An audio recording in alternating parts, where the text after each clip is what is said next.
French defense, Tarrasch, open, Chistyakov, modern line, 11.re1. Balanced, neither player ever had an advantage. That game was pretty competitive.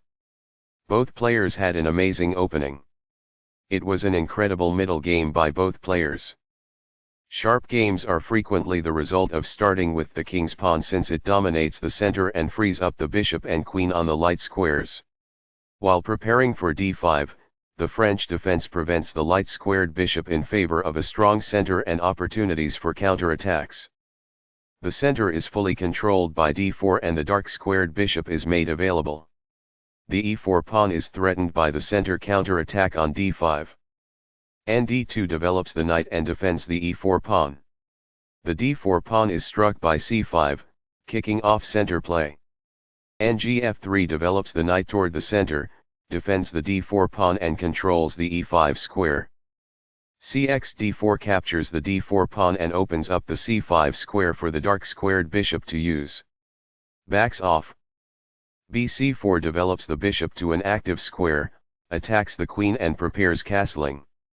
qd6 retreats the queen to the center where it controls many important squares. Castling gets the king out of the center and activates the rook. Nf6 develops the knight toward the center and controls the e4 and d5 squares. Nb3 attacks the d4 pawn and allows the dark squared bishop to develop. Nc6 develops the knight toward the center, defends the d4 pawn and controls the e5 square. Nbx d4 captures the d4 pawn and places the knight on a central square where it attacks the knight on c6 and the pawn on e6.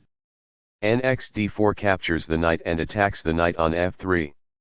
Nx d4 captures the knight on d4 and centralizes the knight where it attacks many important squares. A6 controls the b5 square, which stops any of white's nb5 or bb5 plus ideas. 1 rupee puts the rook on a half-open file and pins the pawn on e6 to black's king. By growing a bishop from its initial square, this activates it. It is the final book action. Not the finest, this. It is incorrect. Castling develops a rook, while also getting the king to safety. By castling to the opposite side of the board as the opponent, the game will tend to be more double-edged. It is good. This develops the bishop and gives it scope on the long diagonal. It is good. A powerful play. It is quite good. Now that the rooks can see one another, they can defend one another. It is ideal.